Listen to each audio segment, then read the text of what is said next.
People, deluded, I'm back again. Now, I know I'm late to the party where the end of season award show content is concerned, but better late than never. As we're just over a month to go until the 2024-25 Premier League season begins, why not have a quick, brief look back in time across the last season for the 2023-24 season and having a bit of award show, people, or my award show. Now, as usual, I welcome opinions. You know, football is universal. Football is ultimately a subjective game of opinions. And I know this is going to spark debate. So let me know who you would place in your, first, second, and third player of the season award shows. As I said, with just over a month until the Premier League season begins and kicks off again, I thought I'd give you guys my top three performers, I believe, for me personally as an Arsenal fan, from Arsenal last season. Now, in third place, but, it doesn't really matter, William Saliba. I mean, what can I say? Rolls Royce of a player, Rolls Royce of a defender. We're very lucky to have him. Remember when people said Mikel Arteta didn't rate him, he don't want him, this, that, and the other.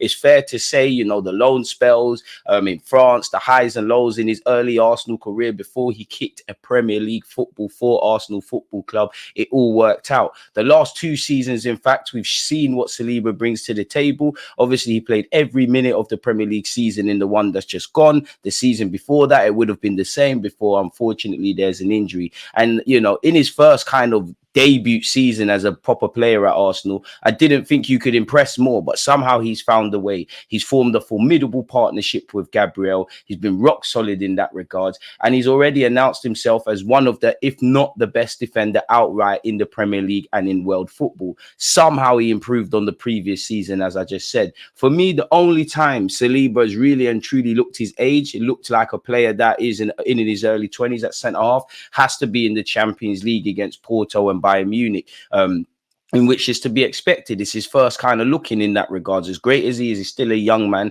and experience can be overstated, but it cannot be overrated. Again, a Rolls Royce of a defender, firmly the modern day. He's elegant, he's calm, it's almost poetic in defense. There's nothing the man can't do. He's good looking, paws, he's strong physically, he can play out from the back, he's got fantastic ability, he relishes the battles, he's got that calm arrogance about him. And I don't mean that as a criticism. And the frightening thing is the man's 23, so he's only starting to announce himself at that higher level. The man's going to go down in history in some capacity, and hopefully it could be, achieving trophies at Arsenal Football Club. It will be here all day. He's had several man of the match performances. He stood up to be counted where, the top attackers in the Premier League are concerned, and pocketed them. William Saliba would be third place for me. He deserves it by every stretch of the imagination. If he is player of the season outright for some people, I can't disagree. And again, while it's third, second, and third, everybody shines together really and truly. And, you go back a few years, it used to just be Bukayo Saka. We didn't have to think about this. There wouldn't be a video. So to know that, I've had to somehow fight to whittle this down to three players where a lot of players have a case to be player of the season, it speaks alarm bells of where we're going as a football club. So yeah, in third place for me would be William Saliba. Now in second place, it would be Martin Odegaard, the class Norwegian wonder god, the best Norwegian in the Premier League. I mean, Haaland's all right as well, I guess. In my opinion, Odegaard is the poster boy of this new look Arsenal team. You look at when he signed for this club and where we was and where we are now and the trajectory and the road that we're on, where you look at him, Gabriel, and a couple of the players, it signifies the upward trajectory Arsenal are on. For me, Martin Odegaard can get a lot better. I think pound for pound, he is the best player to watch in Arsenal's team across 90 minutes. He's got the technical ability. He's always scanning. He's got the IQ. And I do think we'll get onto it, but people underestimate exactly what entails in his role in the Mikel Arteta team. He has to be involved in all phases of play and a lot of things, people, really. So for me, it would be in second place, Martin Odegaard. As I said, the poster boy of the new look Arsenal team. Our club captain had another fantastic individual season in 2023-24. I think the eye test is all we need. But, where statistics are concerned, of course, he didn't get 15 Premier League goals, but he got 11 goals and 11 assists across 48 appearances in all comps. And we all saw, he was vital to our attack in all phases of play. He stood up to be counted in the Champions League. You look at the tie against Porto where we stood up tall on penalties. I think the man's amazing. He netted 8 goals in the Premier League. He started with the winner away to Crystal Palace at the start of the season, and then he's popped up with vital goals here, there, and everywhere. The man's amazing, whether it's the scanning on the pitch, whether it's the leading the press or being one of the first players to lead the press, whether it's, the lovely assists. We all saw the assist he had for Kai Havertz against Chelsea. There's so much range in Martin Odegaard's play. I genuinely think he stands up to be counted 9 times out of 10. And I don't think people give this guy enough credit, both for the fact that we signed him for 30 million, how good he is and how good he can be and how good he is getting. I truly think he could be a world-class player one day, like William Saliba, like Bukayo Saka, like Declan Rice, if they're not that already. As I said, he stood up to numerous big games last season, in my opinion. He leads by example. He's very demanding on himself and his teammates, more than it appears, really. I must admit, when he was named as the captain, again, I mean, no criticism of this, but I didn't think he fitted the mold of a traditional captain in England. It's fair to say, we can see now, in my opinion, why that's the case. And I think for rival fans, they need to learn. If you leave Martin Odegaard unmarked in your area, it's a scary sight for rival teams. As I said, there's been a lot of highlights. I think he's an orgasmic player to watch. The pass for Havertz, apologies, against Chelsea, he's amazing, and I think he's becoming more complete. He's keeping the essence of him, which is a facilitator. He makes players around him better. He gets into great pockets of space. He presses well. He manipulates space very well. The drop in the shoulders and the ball retention is amazing. The range of assists, he can, hit dead balls. He can do them scoop balls over the top. He can play whipped, low-driven balls in behind that splits defense. There's nothing he can't do with that left foot. Magic in that left foot. A wonder of a left foot. Again, you look, we've got issues on the left-hand side, but our right-hand side, Benjamin White, Bukayo Saka and Odegaard, and with the greatest of respect to Benjamin White, on Odegaard and Saka in particular, that's one of the best partnerships we've got in the team, really. And I think that relationship is second to none, really. And you can see why all of those 3 names I mentioned are all linchpins in the side. The man's amazing, and he's come a long way. Do you remember when some Arsenal fans wanted Maddison and Buendia over him? I forgive you lot. Those first 6 months he spent at Arsenal Football Club initially on loan were tough, but it's fair to say the 30 million we spent on Martin Odegaard is one of the best bargains, both in Arsenal's case and obviously in the Premier League in recent years. And I think he's truly a quality player. And again, I'm not saying he's the best, but he's genuinely one of the most creative players, I believe, in world football, and definitely in the Premier League. Officially, where Arsenal were actually concerned, I think he won Player of the Season for a 2nd year in a row. He became only the 5th player in Arsenal's history to win that, people, back to back. He's joined Bukayo Saka, Thierry Henry, Ian Wright, and for the older heads, Liam Brady. So if you're named, even in Bukayo Saka's case, but if you're named in amongst these sort of guys, you're doing all right. Then you look at the 4 strikes in 9 appearances between February and April, which at the time was keeping us in the hunt of Premier League glory, people. The start of the season, of course, there was some fluctuation, but at the start of the season, he had 4 goals in his first 10 games. We all saw the Community Shield. We all saw how he helped us against Manchester United at the Emirates. His creativity ensured that he created more chances at a point from open play than any other player in the Premier League. And again, the other aspects of his game that Arteta demands of him, it goes understated. He was one of only 4 players to cover more ground in the division than 401 kilometers, people. And he amassed 35 league appearances. Of course, at a point in the season, I believe he had a concussion.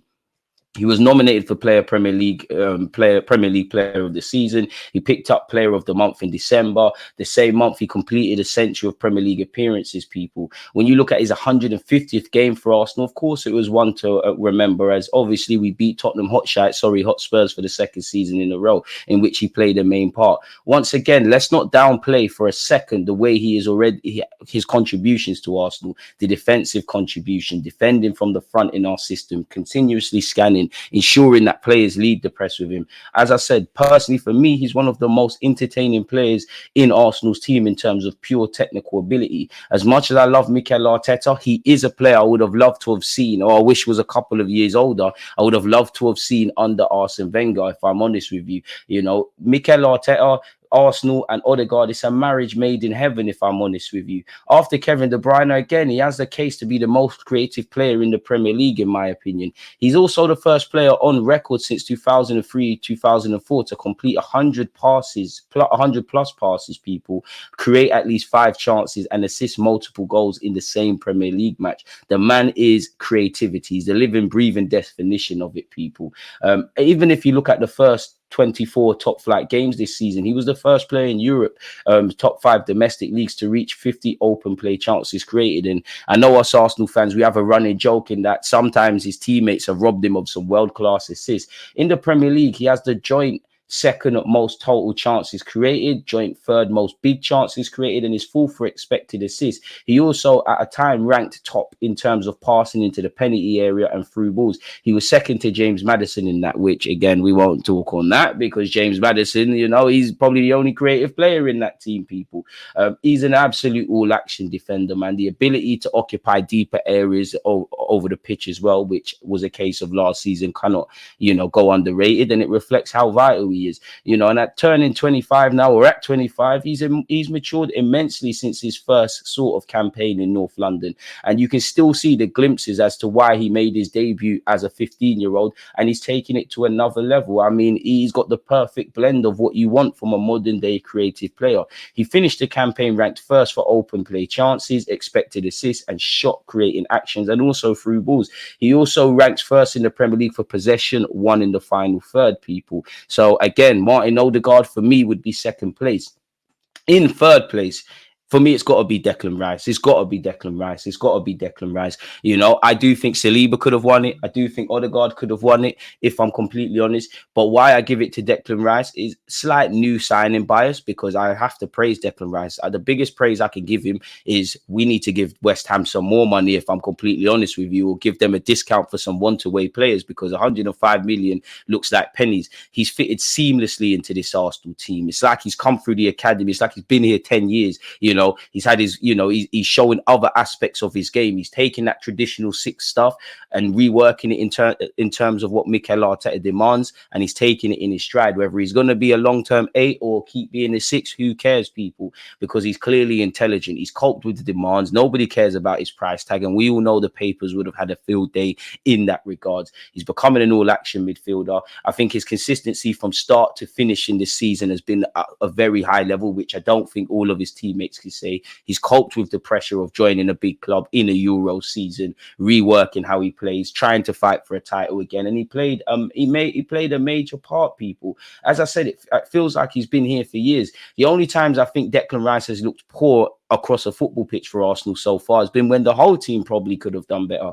And for me, he stepped up in vital moments. I look at Sevilla away in the group stages of the Champions League, Manchester United at home. I have to mention it, but the Hammers got hammered, and I'm sorry to burst your bubble, but it was written in the stars that West Ham were going to concede a Declan Rice goal, and what a screamer it was. I know we only drew at Chelsea away, but he stood up to be counted. Whenever we need him, he stands up tall. He's had his best goal scoring season, which shows that he's willing to learn new things and take it in his stride, and has the ability to do such. And with the greatest of respect to Thomas Partey, but the fact that we've signed Declan Rice and he's played so well, and we've got another bit of physical presence in midfield, has somewhat made Thomas Partey playing no real part of the season kind of cool, if I'm completely honest with you. The man can do it all. He's becoming a more complete central midfielder, and he's showing us just how good he is. Like, don't get it twisted. I've always said I think Declan Rice has a lot more technical ability than people give him credit for, and we all know he was good. We've seen him for West Ham, but when you're seeing him week in, week out, you truly get to see how good he really is. And the man's amazing, people. As I said, he's become a leader.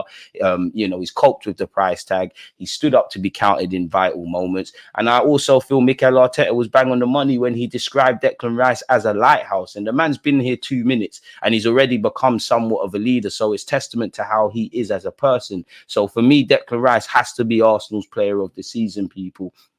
But as I said, in a positive way, there's many players that could lay claim to this. So yeah, in third place, I'm going William Saliba. Second place, Martin Odegaard. And in first place, Declan Rice. Honourable mentions to Benjamin White, Gabriel. I feel they're unsung heroes. I might even make another video about that. And I'd also say Bukayo Saka as well. I think what's gone against Bukayo Saka is that, everybody's come to expect that now. So you're doing your thing. It's not really wow anymore. But yeah, it's nice that we could have several players that could lay claim to this. And there's probably some that I haven't mentioned. So that would be my first, second, and third people. So once again, Saliba third, Declan Rice first, Martin Odegaard second. Let me know your thoughts on who you would give it to. And don't forget to smash the like button, comment, and subscribe. Thank you for listening. Peace.